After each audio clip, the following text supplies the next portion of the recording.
என் இனிய அன்பு உள்ளங்களே, உங்கள் அனைவருக்கும் என் அன்பான வணக்கம். உருகி உருகி உன்னில் கரைந்தேன் நாவல் பகுதி 12. வாங்க தொடர்ந்து கதையை கேட்கலாம். அகல்யா அனஸ்வரின் வீட்டிற்கு வந்த பிறகு இன்று இந்த நிமிடம் வரை சமையலறைக்குள் வந்ததே இல்லை.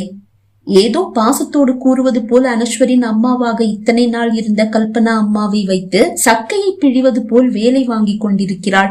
அவரும் அனஸ்வர் மீது இருக்கும் பாசத்தில் அவனுக்கு என்ன பிடிக்கும் என்று தனக்குதானே தெரியும். அதனால் தானே அக்ஷரா தன்னிடம் கூறுகிறாள், பாசத்தோடு தானே கூறுகிறாள் என்று நினைத்து வேலை பார்த்து கொண்டிருக்கிறார். அடுத்த வாரம் சிவகுமார் அப்பாவும் கல்பனா அம்மாவும் விடை பெறுகிறார்கள். அதற்குள் அவர்களை பிழிந்து எடுத்துவிட வேண்டும் என்பதுதான் அகல்யா எண்ணமாக இருக்கிறது.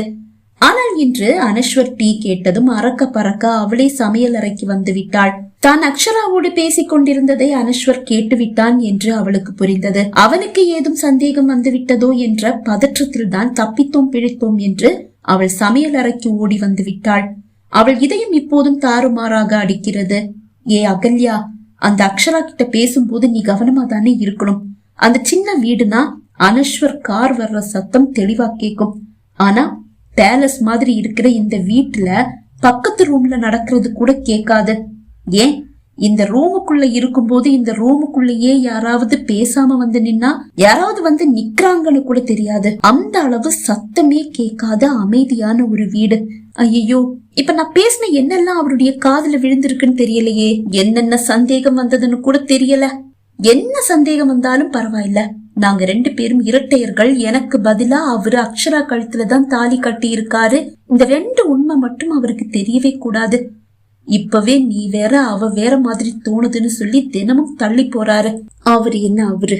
அவன் எனக்கு மரியாதை கொடுக்காதவனுக்கு நான் மட்டும் ஏன் மரியாதை கொடுக்கணும்?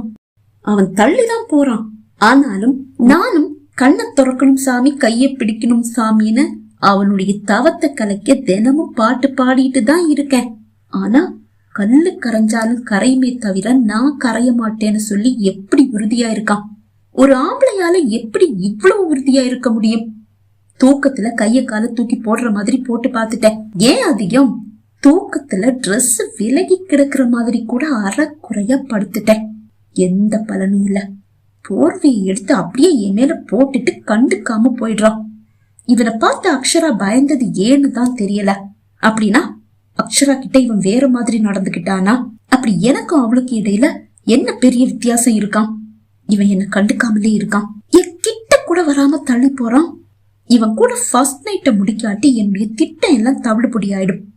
ஆனா சிக்கவே மாட்டேங்கிறான். என்ன பண்றது? அக்ஷரா கிட்ட சொல்லிட்டு வந்த மாதிரி நைட்டு தாலிய கழட்டி படுக்கையில போட்டுட்டு காலையில தாலிய காணோன்னு தேடி அதை எடுத்து அவன் கையில கொடுத்து என் கழுத்துல கட்டுங்கன்னு சொன்னா, முடிச்சு அப்படியே தானே இருக்கு, நீயே கழுத்துல போட்டுக்க, எனக்கு நேரம் ஆகுதுன்னு சொல்லிட்டு கிளம்பிட்டான். முடிச்ச அவுத்து போடணும்னு தான் நினைச்சேன். ஆனா அந்த பாழா போன முடிச்ச அவுக்கவா வந்தது? அப்படியே கழட்டி போட்டுட்டேன்.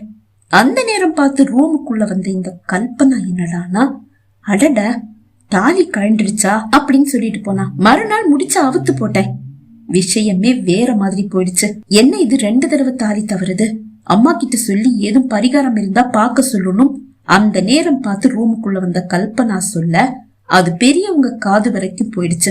ஜோசியரை வரவழைச்சு பரிகாரம் கேட்டா அவர் சிரிச்சுக்கிட்டே, நீங்க கட்டின தாலி அவ்வளவு லேசா கழண்டெல்லாம் போகாது, அதையும் மீறி கழண்டு போயிடுச்சுன்னா அது விதி.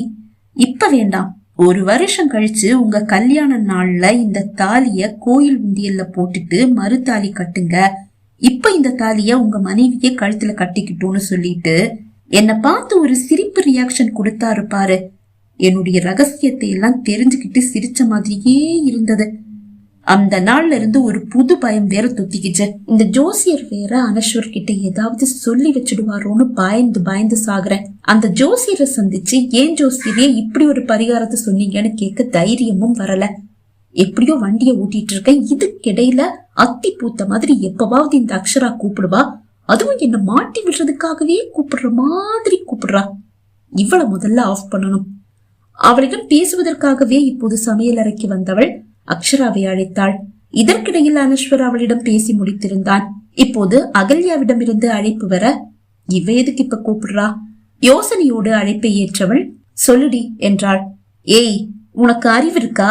இப்படிதான் அனஸ்வர் வீட்டுக்கு வர்ற நேரம் பார்த்து கூப்பிட்டு என்ன சிக்கல்ல மாட்டி விடுவியா? சிக்கல்ல மாட்டி விட்டேனா? என்னடி சொல்ற? அவருக்கு விஷயம் தெரிஞ்சு போச்சா? அதனாலதான் எனக்கு போன் பண்ணாரோ? மனதில் கேட்டுக்கொண்டாள் அக்ஷரா.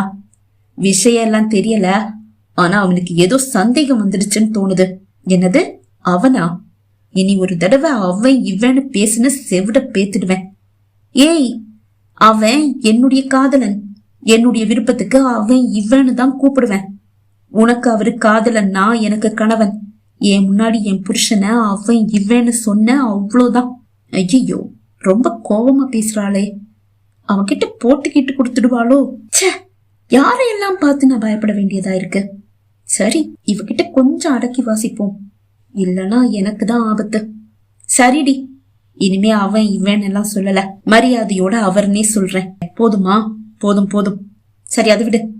எனக்கு அறிவு இருக்கான்னு கேட்டல, அதை கேட்ட உனக்கு முதல்ல அறிவு இருக்கா? அனஸ்வர் வீட்டுக்கு வர்ற நேரமோ இல்ல வீட்டுல இருக்காருனோ எனக்கு எப்படி தெரியும்? நான் ஒண்ணும் உனக்கு வீடியோ கால் பண்ணலையே. அவர் வீட்டுக்கு வர்ற நேரமா இருந்தா நீதான் அவர் கண்ணுல படாம காதுல விழாம என்கிட்ட பேசணும். அதை விட்டுட்டு என்கிட்ட அறிவு இருக்கான்னு கேக்குற? நீ சொன்னது என்னவோ உண்மைதான். முன்னாடி சின்ன வீட்டுல இருந்தோம், அவர் கேட்ல வந்ததுமே காரு சத்தம் காதுல வந்து விழும். இப்போ அவர் வீட்டுக்குள்ள வந்து ரூமுக்குள்ள வந்தா கூட அவர் வீட்டுல இருக்காருனோ ரூம்ல இருக்காருனோ தெரியவே மாட்டேங்குது. இந்த வீடு அரண்மனை மாதிரி இருக்கு தெரியுமா? அரண்மனை மாதிரி இருக்கிறது மட்டும் இல்ல, அவ்வளவு அமைதியா இருக்கு. அதனாலதான் சிக்கிக்கிட்டேன். அவர் ஏதாவது கேட்டாரா? ஆமா, யார்கிட்ட போன் பண்றேன்னு கேட்டார். நீயும் கேட்டுட்டு தானே இருந்த? கேட்டேன். அவருக்கு ஏதோ சந்தேகம் வந்துருச்சுன்னே தோணுது. ஆனா அது எப்படி வந்ததுன்னு தான் எனக்கு புரிய மாட்டேங்குது. தான் அவனை அழைத்து பேசியதனால்தான் அவனுக்கு சந்தேகம் வந்து விட்டது என்ற சந்தேகம் அக்ஷராவுக்கு இருக்கிறது. ஆனால் அவள் அதை பற்றி மூச்சு கூட விடவில்லை. சரி, இனிமே நீ போன் பண்றதுக்கு முன்னாடி ஒரு மெசேஜ் ஹாய்னு போடு. என்னால பேச முடிஞ்சா மட்டும் கூப்பிடுறேன். நீயா கூப்பிட்டு என்ன வம்புல மாட்டி விடாத, புரியுதா? புரியுது. சரி சரி, போன வை. அவருக்கு டீ வேணுமா? போட்டு கொண்டு போய் கொடுக்கறேன். அழைப்பை துண்டித்தவள் அவனுக்கு டீ போடாமல் சமையல் அறையிலிருந்து வெளியே வந்தாள். கல்பனா அம்மா என்று அழைக்க, என்னம்மா என்று கேட்டபடியே அவள் முன் வந்து நின்றார் கல்பனா அம்மா. அவர் டீ கேக்குறாரு. நான் போட்டா அவருக்கு பிடிக்காது, நீங்க போடுற டீ தான் பிடிக்கும். கொஞ்சம் டீ போட்டு கொடுக்கறீங்களா? இதோம்மா, இப்ப போட்டு கொடுக்கறேன். அப்படியே எனக்கும் ஒரு பூஸ்ட். அவர் சமையல் அறைக்கு செல்ல, இன்னைக்கு பூஸ்ட் போட்டு எடுத்துட்டு வாடி, உன்னை என்ன பண்றேன்னு பாரு தனக்குள் கூறிக்கொண்டவள் ஹாலில் கால் மீது கால் போட்டு அமர்ந்தாள். இதற்கிடையில் அனஸ்வர் குளியல் அறைக்கு சென்று திரும்பி இருந்தான். டீ இன்னும் வரவில்லை என்று கண்டு அறையிலிருந்து வெளியே வந்தவன் மாடியிலிருந்து கீழே எட்டி பார்த்தான். ஹாலில் கால் மீது கால் போட்டு அமர்ந்து அகல்யா டிவி பார்த்து கொண்டிருப்பதையும் சமையல் அறையிலிருந்து கல்பனா அம்மா டீ ட்ரேயோடு வெளியே வருவதையும் கண்டவன் மாடி இறங்கி வந்தான்.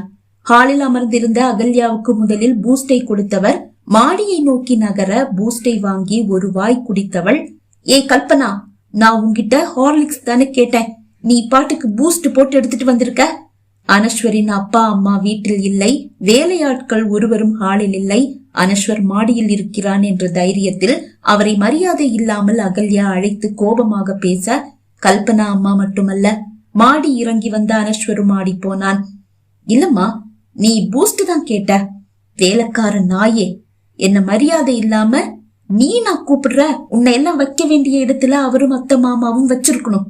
எங்க உன்னதான் தலைமையில தூக்கி வச்சு கொண்டாடுறாங்களே, அதுதான் திமிர்ல என்னையே நீ வா போன்னு கூப்பிடுற.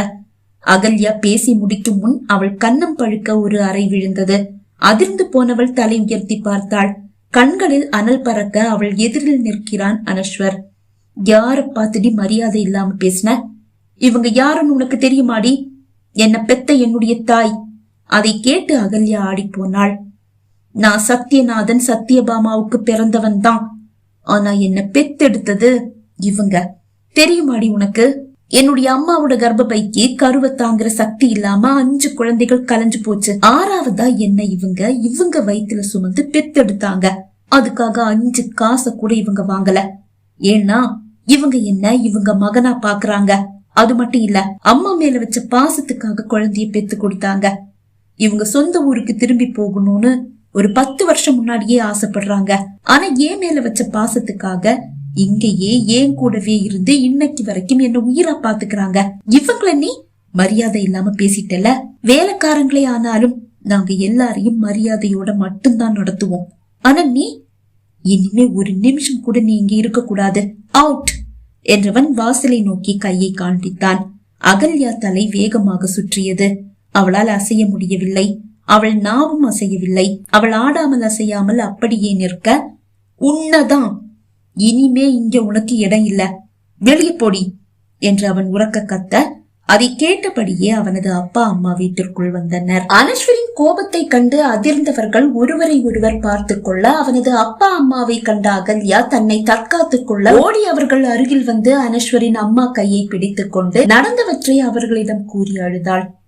எனக்கு எதுவும் தெரியாதத்த, இவங்க என்ன அதிகாரம் செய்யற மாதிரியே எனக்கு தோணிட்டு இருந்ததா? அந்த கோபம் என் மனசுல இருந்துட்டே இருந்தது. அதுதான் நான் ஹார்லிக்ஸ் கேட்டு இவங்க பூஸ்ட் கொண்டு வந்து கொடுத்ததும் கோபமா பேசிட்டேன். பிளீஸ் அத்த, இந்த ஒரே ஒரு தடவை என்ன மன்னிச்சிட சொல்லுங்க.